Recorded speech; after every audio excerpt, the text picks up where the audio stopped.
Hello and welcome to the OKPreps Extra Sports Show. I'm Patrick Prince, joined as always by Barry Lewis. It's Thursday, May 8th, and we're here to talk a little high schools. I thought it was interesting, Barry, on the radio the other day with our colleague Bill Haston. He was doing a little intro for you, and he was kind of starting to say all the things that you're an expert on. Which I don't throw that word around loosely. You are an expert on many things. And finally, he listed a couple things, and then he just said knowledge expert. And I thought that was a really cool line from Bill Hayson. So maybe in the intro for this show for a few weeks, we'll call you, we'll introduce you as knowledge expert Barry Lewis. What do you think of that? I'll go for it.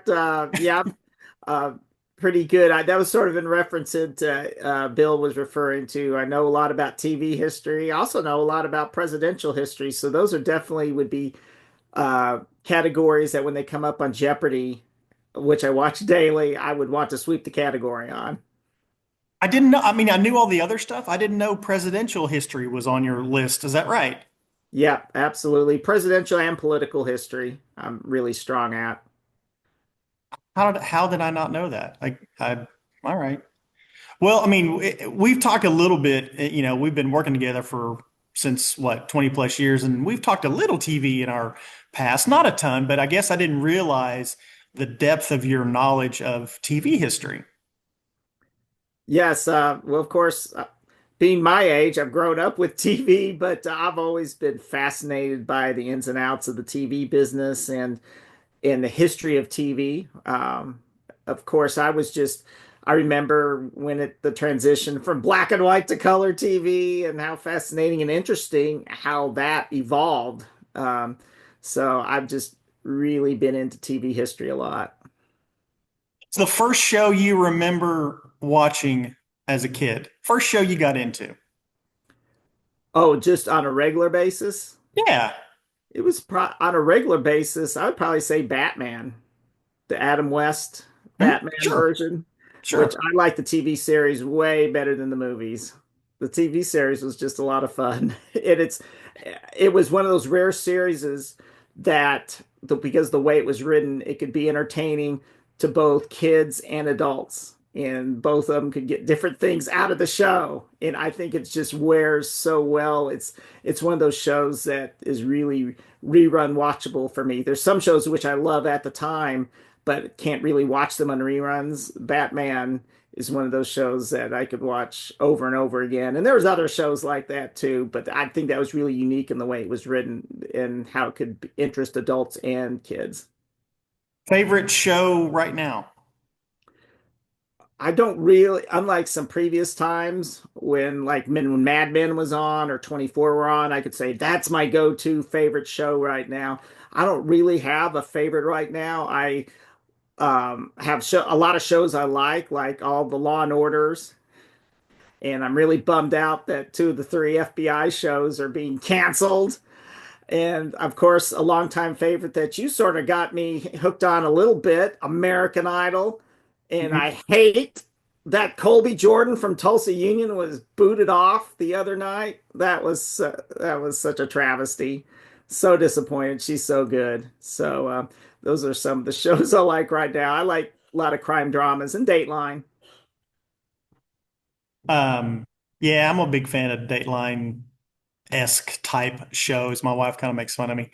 All right, let's talk a little high schools. Let's start with the golf, Barry.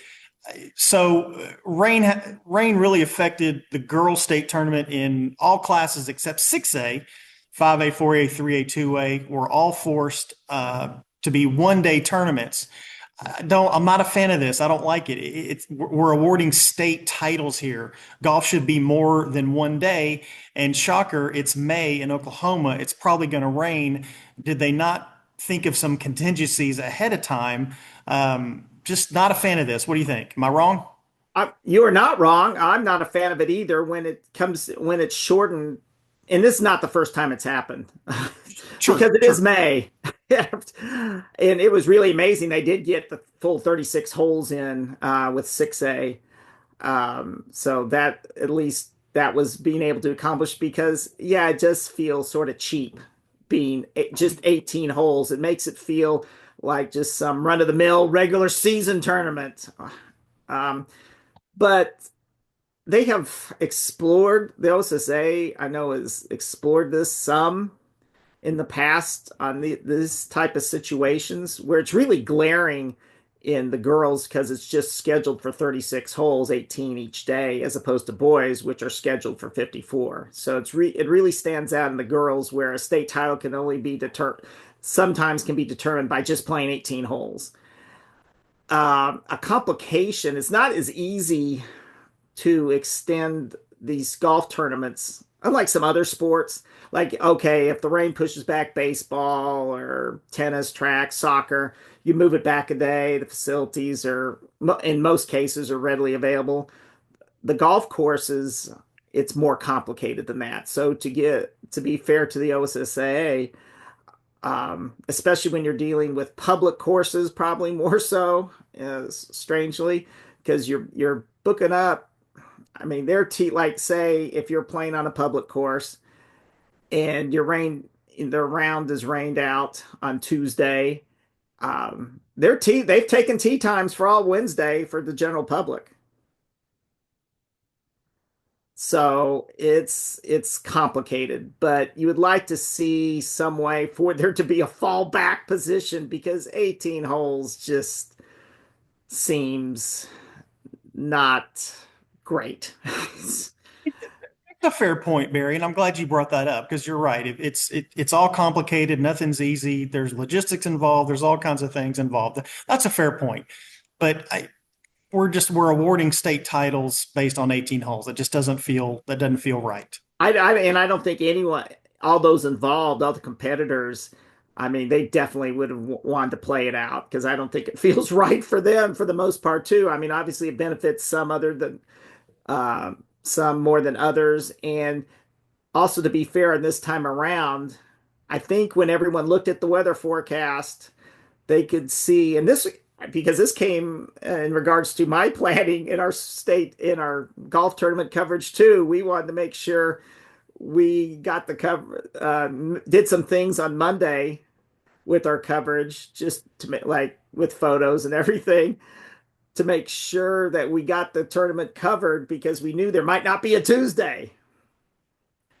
Yeah. Um, so I think everyone came into it knowing, should have been thinking that there is a sense of urgency to play well on Monday because it might get rained out on Tuesday. Yeah. Another fair point. Looking ahead Uh, to the next week, hopefully there'll be better weather next week. We got a couple of the tournaments locally here as 6A boys are going to be at Forest Ridge and 5A boys at Muskogee. So a lot of hopefully clear weather next week, and they'll get all 54 holes in. you're kind of a fan of Forest Ridge. Don't you sort of consider that your home course if you had one? I did. If I had one, haven't had much time to play golf recently, but ever since the course opened, that's probably been my go-to course. And Yeah. it opened like in 89, 90, sometime around there. So it's a really great layout. Yeah. Yeah. Good course for sure. Looking forward to that. All right, let's talk some coaching changes. The stories that you just continue to write, Barry, because coaches continue to move around.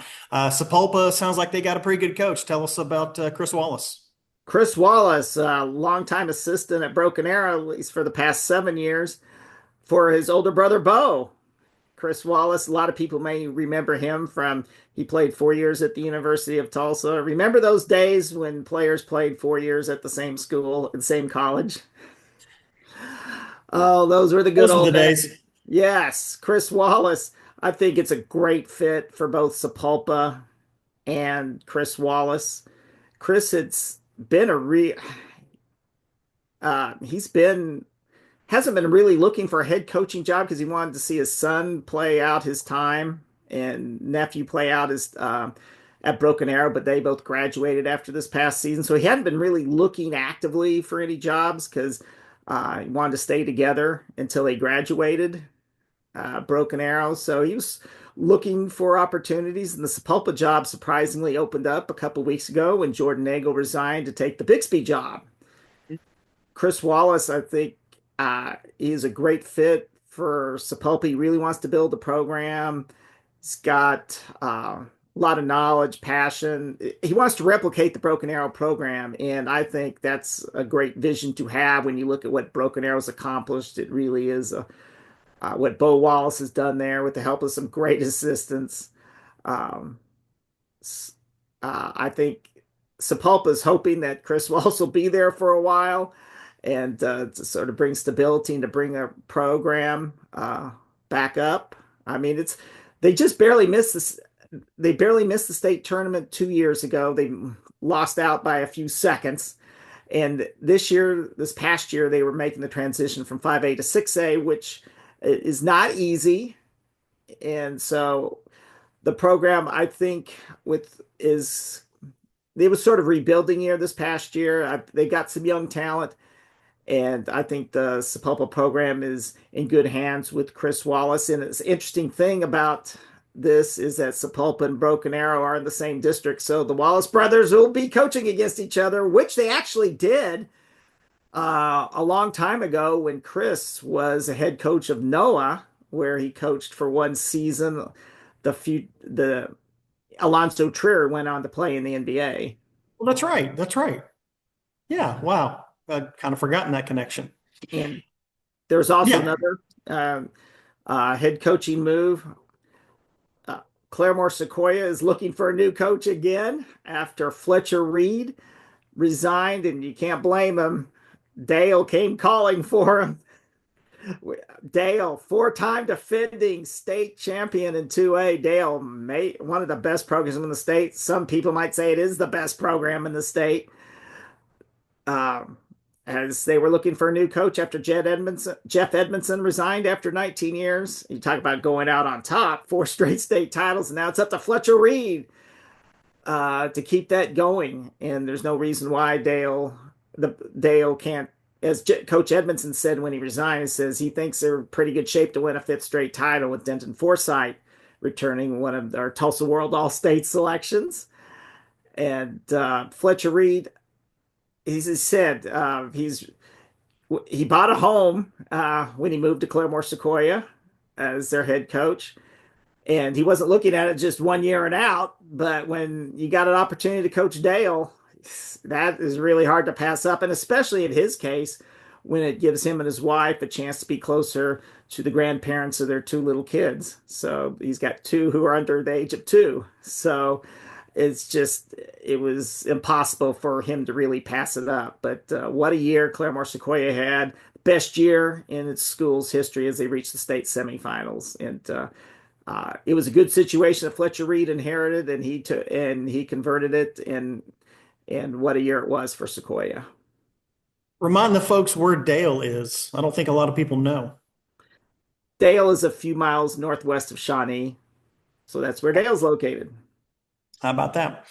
All right. So let's end it with this, Barry. What can you say about a prominent coaching change that we really can't say a whole lot about? Hopefully we can soon, but why don't you just take it from there? Claremore is looking for a new head coach. Tommy Nolan resigned after 14 seasons in order to spend more time with his family. He resigned last week, and gosh, 14 years goes by so quickly. I can remember it just doesn't seem that long ago when I was interviewing him when he took the job at age 28. And now, like a third of his lifetime later, he's leaving the job, still only 42, but he wants to spend more time with his family. The highlight of his time there was leading Claremore on to the state championship game in 5A back in 2017. So all the best to Coach Nolan. And so word is that Claremore is looking for a real big time coach, and that's the speculation. We'll probably see one named at their next board meeting next week. All right, we'll call that a show for this week. Barry and I will be back next week. Thanks for watching.